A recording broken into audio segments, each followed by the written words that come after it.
রাসূলুল্লাহ সাল্লাল্লাহু আলাইহি ওয়াসাল্লাম বলেন, যে ব্যক্তি আমার 40টি হাদিস আমার উম্মতের কাছে পৌঁছাবে তার জন্য আমি কিয়ামতের দিন বিশেষভাবে সুপারিশ করব।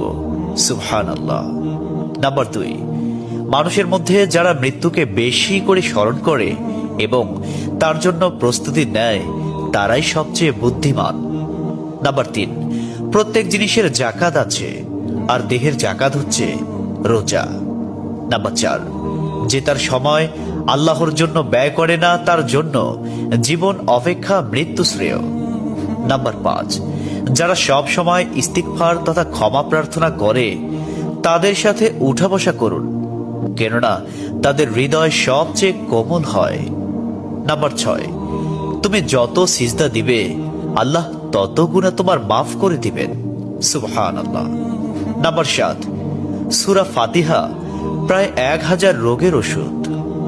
নাম্বার 8, হাতের তালুতে জ্বলন্ত আগুনের কয়লা রাখলে যেমন কষ্ট হবে তার চেয়ে বেশি কষ্ট হবে শেষ জামানায় ঈমান রাখতে।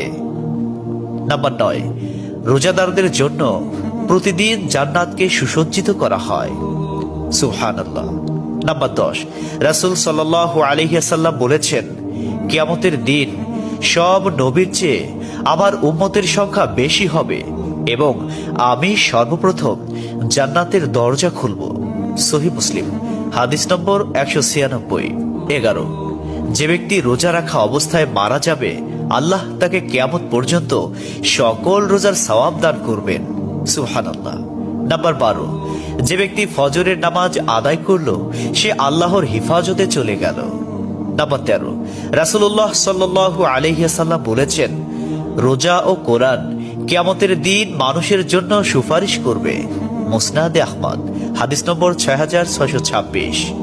14, নবীজি বলেছেন, রোজাদারদের জন্য সবচেয়ে বড় খুশির সংবাদ হলো হাসরের মাঠে আল্লাহ সবার আগে রোজাদারদের সাথে সাক্ষাৎ করবেন। সুবহানাল্লাহি ওয়া বিহামদিহি। 15, যখন রমজান আসে তখন জান্নাতের দরজাসমূহ খুলে দেওয়া হয়। 16, রাসূলুল্লাহ সাল্লাল্লাহু আলাইহি ওয়াসাল্লাম বলেন, যখন কোনো বান্দা আল্লাহর দিকে দুটি হাত উঠায় তখন তিনি তা ব্যর্থ বা শূন্যভাবে ফিরিয়ে দেন না। তিরমিজি, হাদিস নম্বর 502। 17, হযরত মুহাম্মদ সাল্লাল্লাহু আলাইহি ওয়াসাল্লাম বলেছেন, একটি খেজুরের অর্ধেক হলেও দান করে জাহান্নামের শাস্তি হতে নিজেকে হেফাজত করো। সহিহ বুখারী, হাদিস নম্বর 6023। প্রিয় ভাইরা, নাম্বার 18, যদি ভালো হতে চাও তবে সর্বপ্রথম মিথ্যা বলা ছেড়ে দাও। 19, তুমি যখন রাস্তা দিয়ে যাও তখন আল্লাহর নামে জিকির করো, কারণ হাসরের দিন ওই রাস্তা তোমার নামে সাক্ষ্য দিবে। 20, তোমরা সব সময় উযু করো, কারণ কিয়ামতের দিন যারা উযুকারী তাদের হাত পা উজ্জ্বল থাকবে। সুবহানাল্লাহি ওয়া বিহামদিহি। 21, যার দুঃখ বেশি তার প্রতি আল্লাহর রহমতও বেশি। 22, যখনই নামাজে দাঁড়াবেন জীবনের শেষ নামাজ মনে করবেন। 23, যে মহিলা গর্ভাবস্থায় 1 খতম কোরআন পাঠ করবে তার গর্ভের ওই সন্তান একজন নেককার বান্দা হিসেবে দুনিয়াতে আগমন করবে। সুবহানাল্লাহ।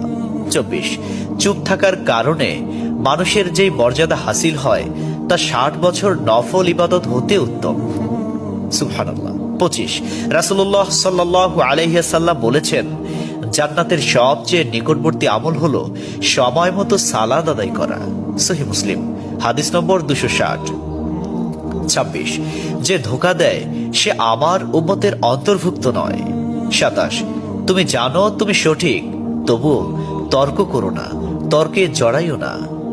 28, হযরত মুহাম্মদ সাল্লাল্লাহু আলাইহি ওয়াসাল্লাম বলেছেন, তোমরা বিপদে পড়ে মৃত্যু কামনা করবে না, বরং বলবে, হে আল্লাহ, যে পর্যন্ত জীবিত থাকা আমার জন্য কল্যাণকর আমাকে ততক্ষণ জীবিত রাখুন, এবং যখন মৃত্যু আমার জন্য কল্যাণকর তখন তুমি আমাকে মৃত্যু দাও।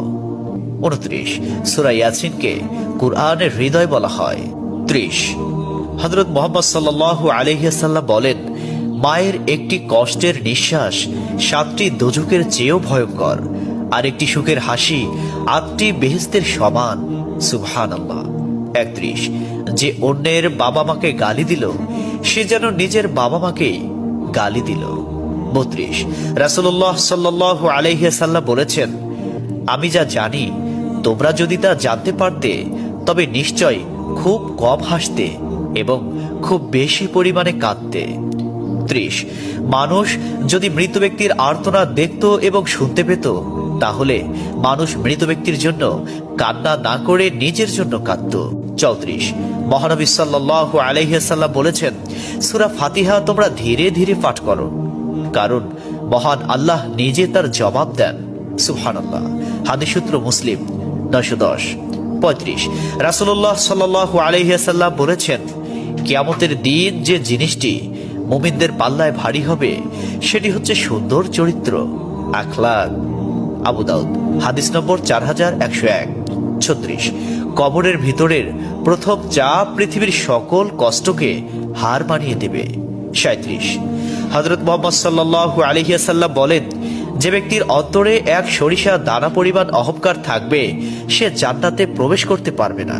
সহিহ মুসলিম হাদিস নম্বর 91। 38 কিয়ামতের দিন ওই ব্যক্তির জন্য সুপারিশ করা হবে যে প্রচুর শীত উপেক্ষা করেও ফজরের নামাজ আদায় করল। 39 নিশ্চয় মহান আল্লাহ নম্র, তিনি নম্রতাকে পছন্দ করেন।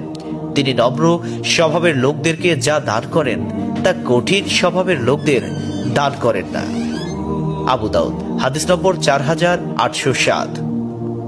40 কবর মানুষকে দিনে 70 বার স্মরণ করে এবং ডাকে।